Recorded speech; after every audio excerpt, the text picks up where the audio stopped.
Hi, and welcome to this tutorial for the free accounting tool. This tool is designed to make your company's financial management a lot easier, whether you're brand new to accounting or already feel pretty comfortable with it. In this video, I'm going to walk you through the first few tabs of the file, cover some fundamentals, and help you get ready for your very first corporate tax return. Now, if your company has already produced financial statements and filed a tax return before, this video isn't the right starting point. In that case, I recommend checking out the other tutorial, the one that shows you how to import your opening balances. But if your business is newly incorporated and you're preparing your first set of financial statements, then you're in the right place. So let's get started. When you open the Excel file, the first thing you'll see is the Tutorial tab. This section is here to walk you through the basics of accounting. And it's important to go through these concepts before you jump into the Transactions tab and begin your bookkeeping. Here's a quick overview of what you'll learn. The core principle of accounting, the main financial statements, the 5 categories of accounts, and finally, how debits and credits affect each type of account. If these ideas are new to you, take a little time to go over this section first. It'll make everything else much easier to follow. Once you got the fundamentals down, head over to the Instructions tab. Don't worry, you won't have to read through long blocks of text. Instead, I'll walk you step by step through the process with a video example you can follow along with.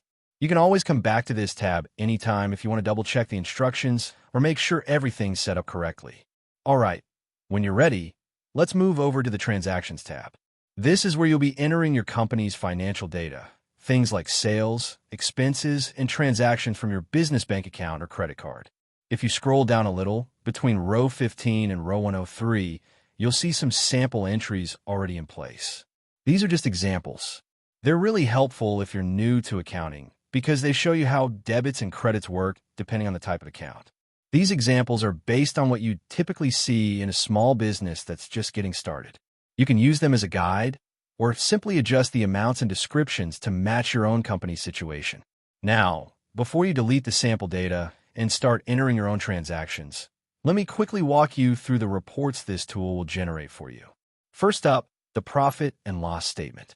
This gives you a clear summary of your sales and expenses and shows your net profit. Next is the balance sheet. This report shows your short-term and long-term assets, your short-term and long-term liabilities, and of course, your equity. You'll also find a dashboard, a really useful visual overview that automatically pulls key data from your transactions and gives you a quick snapshot of your company's financial health. And finally, you'll see a section for KPIs. These are performance indicators that track things like operations, profitability, and liquidity. So, now that you know what's waiting for you, let's head over to the Transactions tab and get started with your bookkeeping.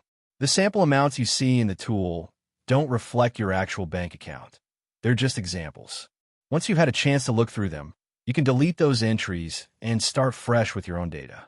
Step 1 is simple. Add your company name. That name will automatically show up across all your financial statements, your trial balance, income statement, and balance sheet. Next, you can start entering your own figures or stick with the examples if they look close to your business reality. Let's look at a couple of examples. Say you, as the shareholder, lend your business $5,000 to cover startup expenses. That money is recorded as a liability. The company owes you back, and it will appear on the balance sheet. Another example, buying shares. Even if you're the only shareholder, your business will still go through the process of issuing shares. For instance, you might contribute $100 to the company by purchasing shares and transferring the funds into its bank account. That deposit gets recorded in 2 places. Under equity in the share capital account, and under assets in the bank account. All right, let's see how this looks in your financial statements. Go to the Trial Balance tab, select any cell in the table, and click Pivot Table Refresh. Now your data from a Transactions tab will flow into your statements. You'll see the $5,000 in the bank account. You'll see the $100 in savings.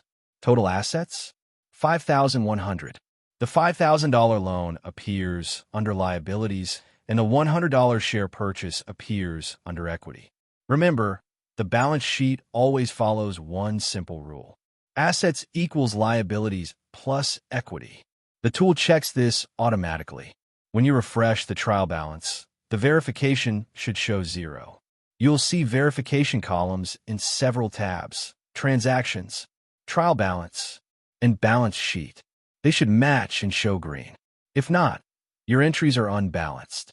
Now, at this stage, your income statement is probably still empty. So let's add a couple of examples. First, sales. Suppose your business earns $10,000 in revenue.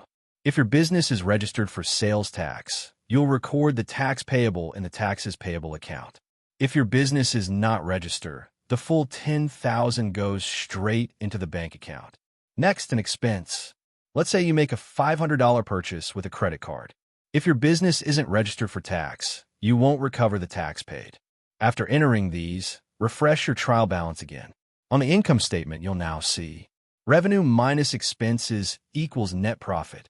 You can now repeat this process with your bank account and credit card transactions. Before we wrap up, a few best practices. Always use the correct date format. Pick account names from the drop-down menus. Enter amounts in the right columns. And add descriptions for clarity if needed. Once your transactions are in, head to the Dashboard tab for a quick overview of your company's financial health. And that's it for this part. In upcoming videos, we'll cover how to use the Sales Tax tab, how to do a bank reconciliation, and how to customize your chart accounts. We'll also explore the KPI tab to track performance, the Dashboard tab to build financial projections, and some tools to help with forecasting. You now have the foundation to get started with the free accounting tool. If you found this helpful, feel free to subscribe, leave a comment, or share this with other entrepreneurs who might benefit. Thanks for watching, and I'll see you in the next chapter.